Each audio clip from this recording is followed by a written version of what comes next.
আন্দুলের পঞ্চানন মন্দির বা লোকমুখে প্রচলিত বাবা পঞ্চানন তলার ইতিহাস অত্যন্ত প্রাচীন এবং এটি বাংলার লৌকিক ধর্মবিশ্বাসের এক গভীর নিদর্শন।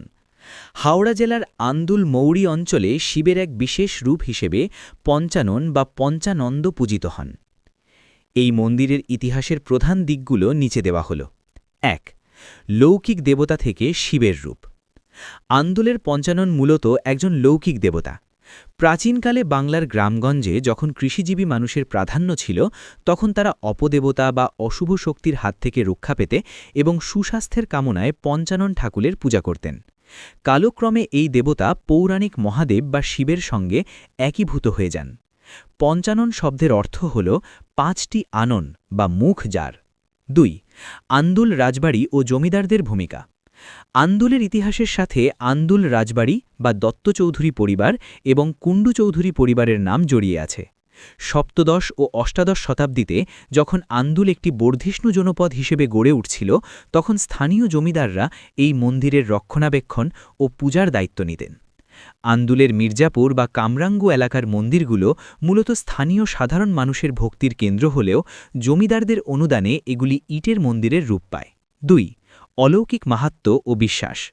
আন্দুলের পঞ্চানন মন্দিরকে ঘিরে অনেক লোককথা প্রচলিত আছে। রোগমুক্তি। স্থানীয় মানুষের বিশ্বাস বাবা পঞ্চানন চর্মরোগ এবং শিশুদের বিভিন্ন অসুখ সারিয়ে তোলেন। এজন্য অনেক ভক্ত মানত করেন এবং দেবতাকে ডাব বা বাতাসা দিয়ে পূজা দেন। ২. বিগ্রহের বৈশিষ্ট্য। অধিকাংশ পঞ্চানন মন্দিরে পূর্ণাবয়বী শিবমূর্তির বদলে দেবীর মতো বা শুধু শিবের মুখমণ্ডল পূজা করার রীতি দেখা যায়। অনেক ক্ষেত্রে মাটির তৈরি মূর্তিও থাকে। ৩. গাজন ও চৈত্র সংক্রান্তি। আন্দুল পঞ্চানন মন্দিরের ইতিহাসের সবচেয়ে বড় অংশ হল গাজন উৎসব। প্রতি বছর চৈত্র মাসের শেষে গাজনের সময় ভক্তরা, যাদের ভক্তা বলা হয়, তারা সন্ন্যাস ধর্ম গ্রহণ করেন। এই সময় নীল পূজা এবং চড়ক উৎসব পালন করা হয়। কয়েকশো বছরের পুরনো এই প্রথা আজও আন্দুলের সংস্কৃতিকে ধরে রেখেছে। ৪. মন্দিরের বর্তমান অবস্থা। আন্দুলের মির্জাপুরের মন্দিরটি এখন একটি সুদৃশ্য পাকা মন্দিরে রূপান্তরিত হয়েছে। প্রতিদিন সকালে ও সন্ধ্যায় এখানে পূজা এবং আরতি হয়। মন্দিরটি শুধু ধর্মীয় স্থান নয়, বরং এলাকার মানুষের সামাজিক মিলনস্থলে পরিণত হয়েছে। একটি আকর্ষণীয় তথ্য, আন্দুলের এই মন্দিরগুলোর বিশেষত্ব হল এখানে বর্ণ ধর্ম নির্বিশেষে মানুষ মানত করতে আসেন। বিশেষ করে খটির বাজার বা গির্জাতলা এলাকার বাসিন্দাদের কাছে এই মন্দিরটি পরম আস্থার জায়গা।